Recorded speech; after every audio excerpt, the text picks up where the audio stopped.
Park. We're having a picnic on our way home. We're doing a little fishing too.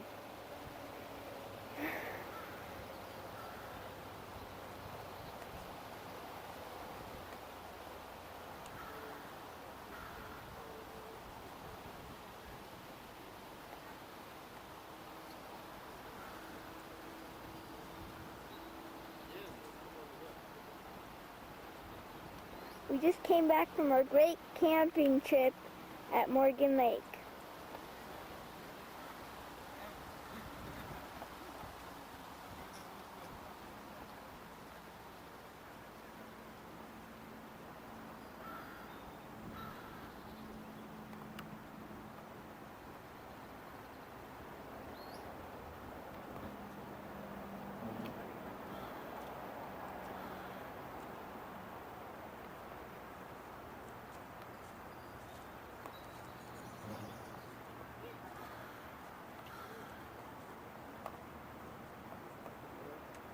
Well, I guess Derek's not having that much luck.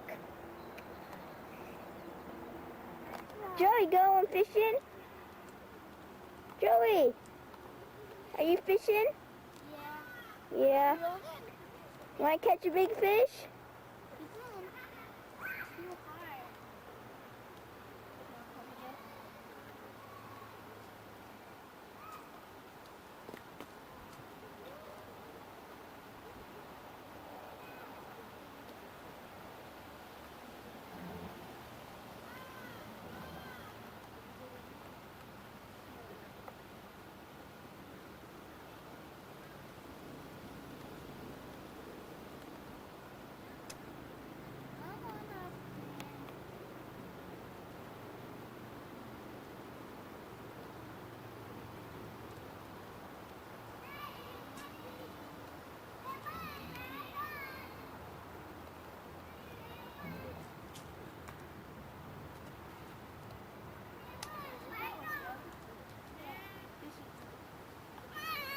And that wasn't a fish. Nuh-uh, got, nice. We're on our way to the Oregon Trail Information Center just across the street from the park.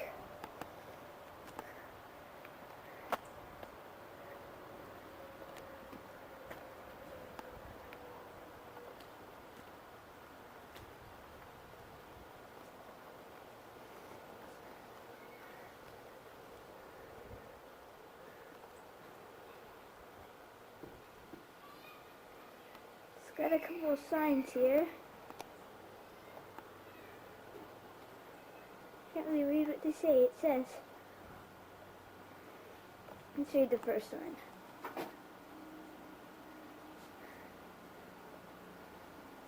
See if we can get a better.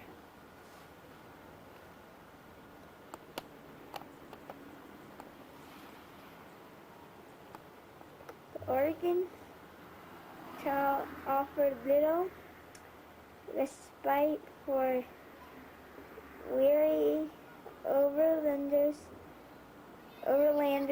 en route to the Blue Mountains, and no except, well, let's kind of zoom away a little bit. I'll just read it. Okay. The Oregon Trail offered little respite for weary overlanders, and the route through the Blue Mountain was no exception. Immigrants found water only at the bottom of steep ravines, and livestock were frequently lost at foraged among trees. All through the descent to this campsite was extremely arduous. Once here, immigrants found an oasis. Many overlanders considered with George Belshaw's assignment of this site in 1853. Good water, good camping. Today we had excellent camping spot, a very nice situation, completely surrounded by tall fern trees. Right beside a river, abandoning in fish, and in shallow parts of the river one could scoop up qualities of crawfish. Honor Timothy Leipfried, September 9, 1848. The other one is called Blue Mountain, and it says, Oregon Trail immigrants crossed the Rocky Mountains through the South Pass in Wyoming. The ascent and descent of the Rockies was gradual,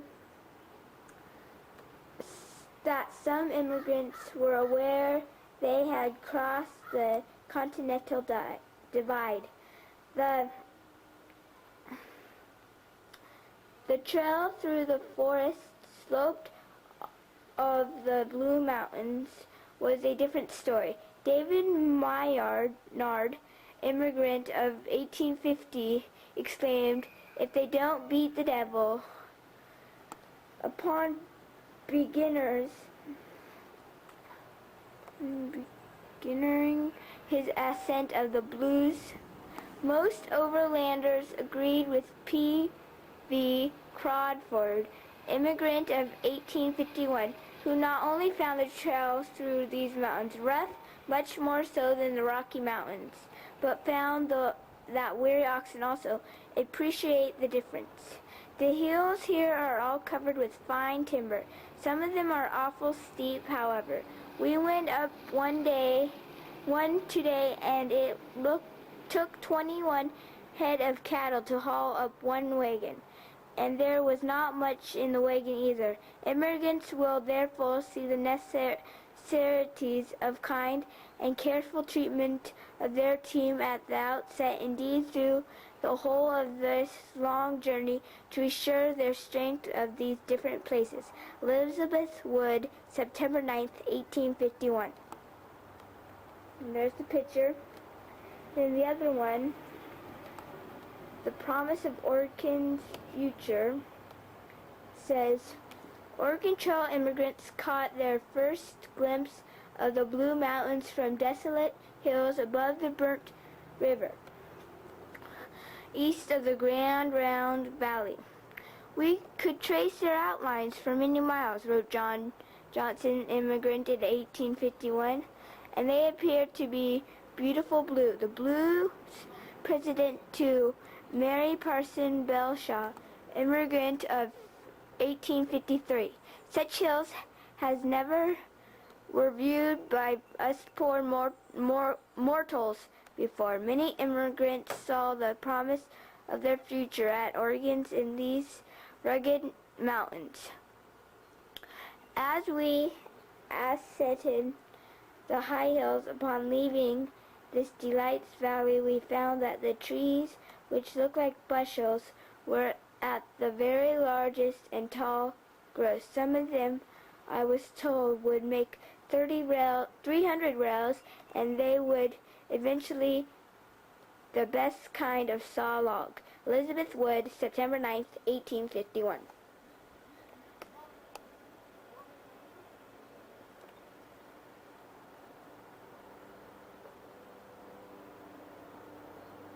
And there's the picture. The next one is, see, what is it? Surprise! Let's see. The Oregon Trail often exact a heavy toll from immigrants. Hardship was common fare. Girls will be girls, however. Practical jokes and monkey shins were not uncommon. A rather amusing occurrence took place today, in which also followed some fun. It was as followed. James McCall went off of the road to get some water and got some distance behind, and also came in behind 6 girls who were walking ahead of their train. One of the girls left her company to run some distance ahead, so far as to exclude her from the sight of the others, and got behind a tree to scare the others as they came. In the meantime, James passed the girls who were behind and came on up to one to one behind the tree, and she, hearing his footsteps, supposed it to be the others. No sooner did he get out than she let out upon him, crying, "Boo!" But no person ever looked worse beat on their own game than she did. Those she had intended to scare had got in the sight to witness the fun by the time it was off. John Tully Kearns, September 3rd, 1853. The worst road yet. Wagons used by the trail immigrants were ordinary, very canvas-covered farm wagons. They were not the large Congress freighters used in Santa Fe trade. Shut up, Baron. When fully loaded, these narrow wagons were extremely top-heavy and incapable of negative much side slopes. Because of this, immigrants approach hills head-on, straight up, and then straight down. The Blues Mountains presented a tremendous challenge to already weary travelers. Edward Evans Parrish, immigrant of 1844, described the route as the worst road yet. Abigail Jane Scott, immigrant of 1852, described the descent to this campsite as down the most dangerous-looking place we have yet came to. Immigrant employed a variety of methods to control a wagon's steep descent. S.B. Eakson Jr. used the most common method to descend these mountains in 1866. We kept our brakes on that two hind wheels slide the way. Some immigrants also dragged logs behind their wagons, and at the steepest decline they let the wagon down by rope tied to the logs. We camped near the top of the longest hill we have seen yet. Parts of it are very steep, and a smashed wagon lies near the foot of it. Preparations are going on to go down the hill. I drove a single yoke of oxen to the buggy and made the descent in good style. No accident occurred to any wagon of the train. John S. Simber, September 19th to 20th, 1851. The next one says, well versed. Campsites along the Oregon Trail were determined by the perception of the water, grazing for livestock, or simply the end of the long day's journey. Many immigrants' camps were used by native people long ago, before the first immigrants trekked westwards. Today's Hilliard-Jackson State Park, still a campground, is no exception, and the features prominently is oral tradition of the local tribes. Indians were camped along the whole area. A lot of the camps a big arbor, and they had 3 criers, or speakers. One man would speak Cayuse, then come down to Walla Walla, then Umatilla. Each one of these men would interrupt what the other said. Some Minnesotans were sitting around, and one of them Indians was telling them what was being said. The criers were talking about life and their people. It was similar to the Bible, yet the Missourians knew that these criers couldn't read or speak English. But these men would talk up here and another one down here and this one in between in Umatilla and Walla Walla. When they got done, one of the Missourians said, "They do not need us here. They're well versed in the ways of the Bible, but I don't see how they can understand the Bible." So these Missourians went back to Salt Lake City. Marvin Wish Patrick, Tribble Elder, May 21st, 1992.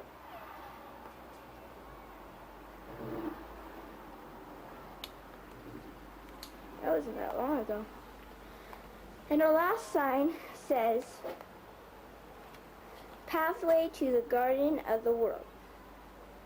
Excitement filled the air May 22nd, 1843, as nearly 1,000 Americans left Missouri towards new lives in the Oregon country. During the new two decides, more than 50,000 people immigrated to the land of abundance, a land that Abel Scott, immigrant of 1852, called the Garden of the World. The Oregon Trail was more than 2,000 miles long, with what Riley Root, immigrants of 1848, described as landscape without soil. The fragile landscape ability to sustain life erred as the number of immigrants increased, and prevent illness and death became constant competition. Immigrants endured an extremely wearisome road, and by the time they reached their portion of the trail, many would have agreed with John Lewis, exclaimed, "Here we are now to our journey ends. When will our long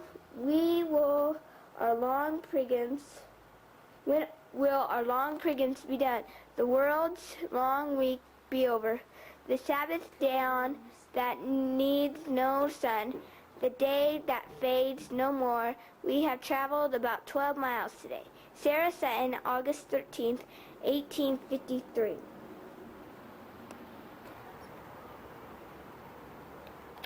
Derek's fishing again. Catch anything? Yeah. Oh, seaweed. That is a stick, not seaweed. Well, some of it was seaweed. Get a nibble?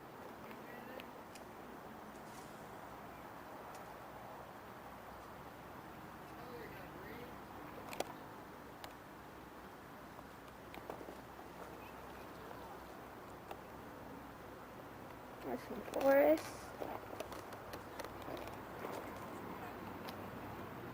And there's some people. Looks like they're having lunch.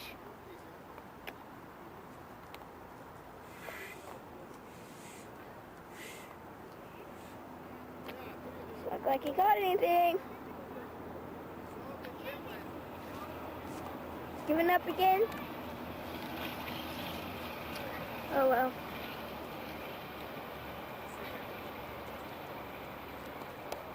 See what we can find up here. No, it doesn't look like doing anything. Some bushes and God, the cotton is falling like crazy.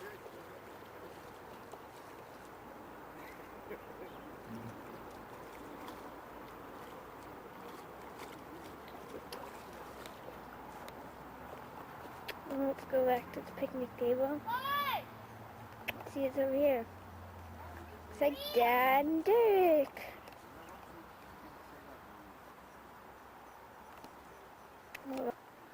Here's Derek, Aaron, and Joey looking for some crawdads.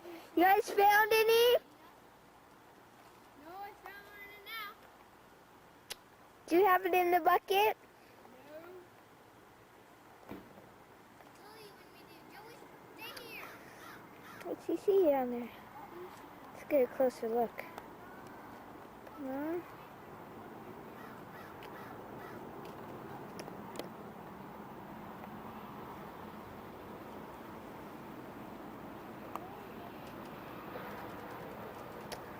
Still at the state park.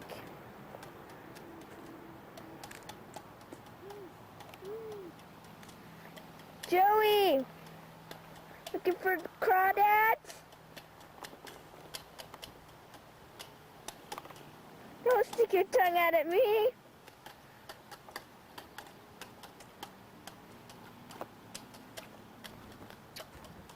Let's get a closer.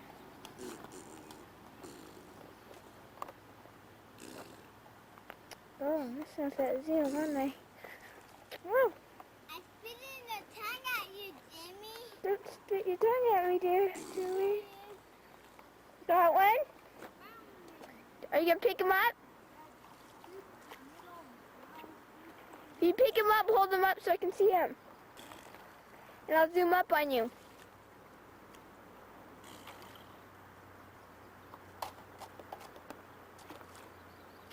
Can I get it?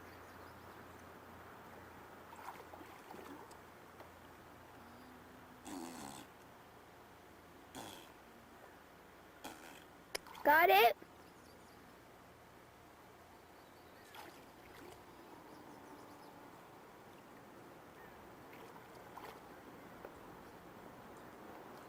Oh well. This is not gonna get it.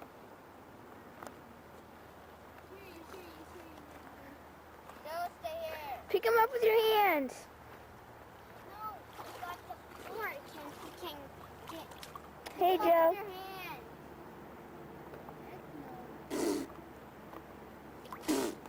Jamie, look it.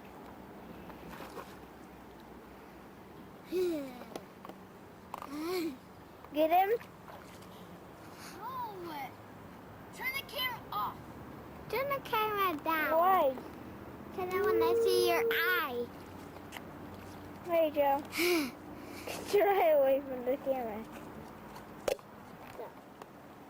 Look at me. Let's get the right spot. Where'd it go? Looking for crawdads. Let's see. Where's some crawdads? Have you got that one yet? Jim, he went away, so just turn off the camera.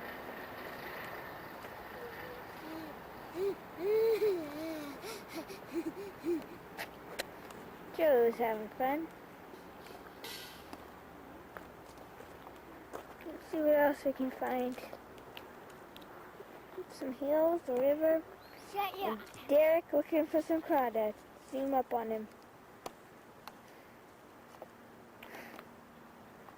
Oh well. Let's go catch Dad some fishing. Okay.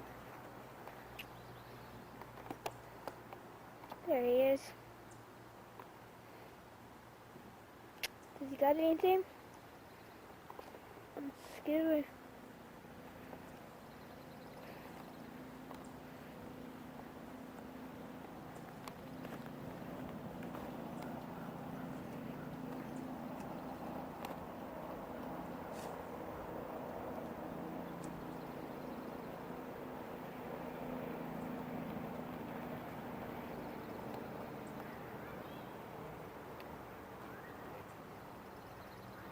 Let's see.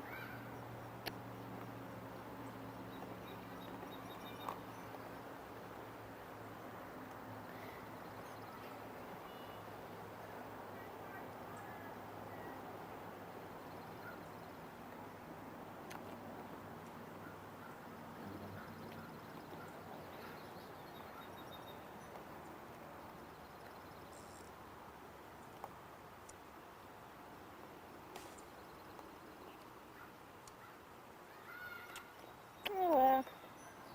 Nothing here. We're leaving the state park now to go home to Kennewick, Washington.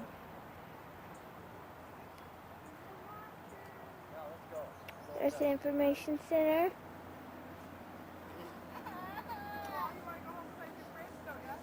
Where's the water?